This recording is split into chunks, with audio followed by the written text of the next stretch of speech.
வாக்காளர் பட்டியல் திருத்தம், வாக்குச்சாவடிகள் சீரமைப்பு தொடர்பாக அங்கீகரிக்கப்பட்ட அனைத்து கட்சி பிரதிநிதிகளுடனான ஆலோசனை கூட்டம் மாவட்ட ஆட்சியர் அலுவலகத்தில் நடைபெற்றது. இந்திய தேர்தல் ஆணையத்தின் உத்தரவின்படி வாக்காளர் பட்டியல் திருத்தம் மேற்கொள்வது, வாக்குச்சாவடிகள் சீரமைப்பு தொடர்பாக அங்கீகரிக்கப்பட்ட அனைத்து கட்சி பிரதிநிதிகளுடனான ஆலோசனை கூட்டம் மாவட்ட ஆட்சியர் பூங்குடி தலைமையில் திண்டுக்கல் மாவட்ட ஆட்சியர் அலுவலக கூட்ட அரங்கில் செவ்வாய்க்கிழமை மாலை 5 மணி அளவில் நடைபெற்றது.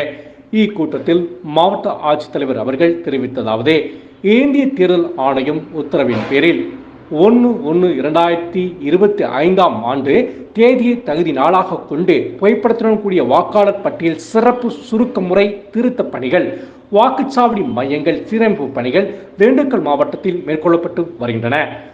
ஒரு வாக்குச்சாவடியில் 1500 வாக்காளர்களுக்கு மேல் இருந்தாலோ அல்லது 2 கிலோமீட்டர் தூரத்துக்கு மேல் இருந்தாலோ அந்த வாக்குச்சாவடியை பிரித்து புதிய வாக்குச்சாவடியை உருவாக்க தேர்தல் ஆணையம் அறிவுறுத்தியுள்ளது.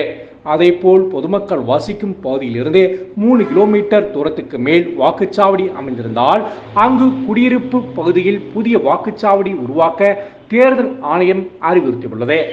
மேலும் வாக்குச்சாவடிகளின் பெயர் மாற்றம் தொடர்பாக ஆத்தூர் சட்டமன்ற தொகுதியில் குட்டத்துப்பட்டி கிறிஸ்தவர் ராஜா சில்ட்ரன் தொடக்கப்பள்ளியில் வாக்குச்சாவடிகள் அதே இடத்தில் Kuttathupatti Christ the king nursery மற்றும் பிரைமரி பள்ளியில் வாக்குச்சாவடிகள் என்று பெயர் மாற்றத்துடன் அமைக்கப்பட்டுள்ளன.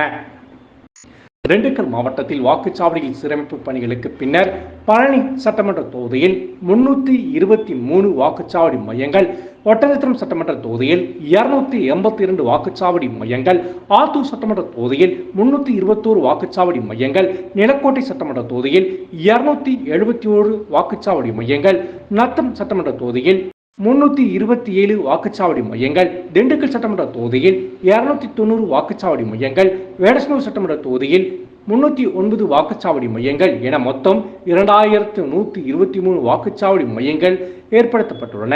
இது தொடர்பாக பொதுமக்கள் ஏதேனும் கருத்துக்கள் தெரிவிக்க விரும்பினால் 2 நாட்களில் தெரிவிக்கலாம். வாக்காளர் பட்டியல் திருத்தம் மேற்கொள்வது தொடர்பாக விண்ணப்பங்கள் 29/10/2024 வரை பெறப்படும். அதன் பின்னர் 29/10/2024 முதல் 28/11/2024 வரை விண்ணப்பங்கள் பரிசீலிக்கப்பட்டு வாக்காளர் பட்டியலில் திருத்தம் பணிகள் மேற்கொள்ளப்படும். இறுதி வாக்காளர் பட்டியல் 6/1/2025 அன்று வெளியிடப்படும் என தெரிவித்தார்.